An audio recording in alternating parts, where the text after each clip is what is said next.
Hello guys, আমি নন্দিনী আর তোমরা দেখছো শুভ নন্দিনী ব্লগ। আজ আমরা সমুদ্রে স্নান করে পুরী মন্দির দর্শন করতে চলেছি এবং পুরো ভিডিওটা তোমাদের সাথে শেয়ার করতে চলেছি। মন্দিরের ভেতরে যেহেতু ক্যামেরা নিয়ে যাওয়া যাবে না, তো বাইরে যতটুকু দেখাতে পারবো চলো দেখানো যাক। চলো স্টার্ট করি।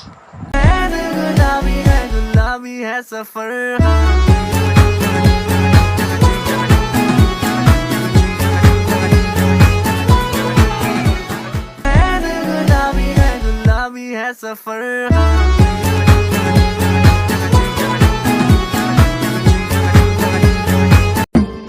ইচ্ছে করে একটা ঘরে থাকবো দুজনায়, গড়বো ভিটে খুশি রিটে সঙ্গী হবিয়ায়, কলের পাড়ে জলের ধারা ঘরের পরে তুই। स्वैग से करेंगे सबका स्वागत,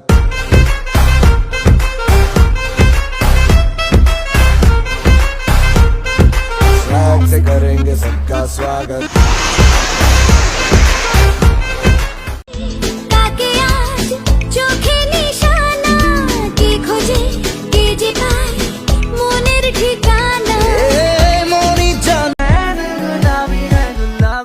सफर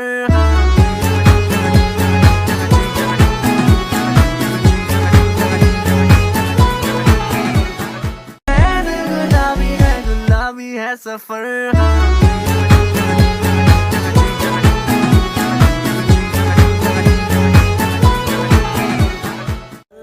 बचाए मस्त नजरों से अल्लाह बचाए।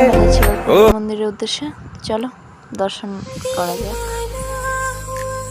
এই মন্দির আমার কাছে স্বপ্ন, কি বলবো, আবেগ, আশা আকাঙ্ক্ষা সব কিছু ঊর্ধ্বে। দীর্ঘ 9 বছরের প্রতীক্ষার পর যে আজকে আমি দর্শন করতে পারবো, এখনো কোনো গ্যারান্টি নেই যতক্ষণ আমি দর্শন করছি। তো আমি এত দূরতে আসতে পেরেছি, এটাই আমার কাছে অনেক।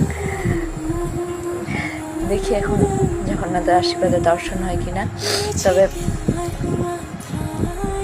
এটা আমার কাছে বিশাল একটা পাওয়া যে আমি আমার স্বামীর সাথে গিয়ে প্রভুর দর্শন করতে চলেছি। বা চলো দেখতে থাকো, আর বাইরের কিছু ছবি তোলা হয়েছিল সেগুলো দেখো। আমার ভাষা হারিয়ে যাচ্ছে, আমি কি বলবো। তার মধ্যে লাইক শেয়ার সাবস্ক্রাইব যেটুকু করার তোমরা করে দিও আর দেখতে থাকো। এই ছবিগুলোর মধ্যে লাস্টের একটাই ছবি কেবল দর্শন করে ফিরে আসার পরের। দর্শন করে আমার চোখে অটোমেটিক জল চলে আসে। আমি জাস্ট মানে বোধ শক্তি ওইটুকুর মধ্যে এইটুকু বুঝতে পারছিলাম না যে আমি কোথায় আছি। বা তো জগন্নাথের আশীর্বাদে আমাদের খুব সুন্দর দর্শন হয়। তোমরাও এসো, দর্শন করো। প্রভুর আশীর্বাদ সবার উপর পড়ুক আর প্রভু সকলকে ভালো রাখুক। ধন্যবাদ। জয় জগন্নাথ।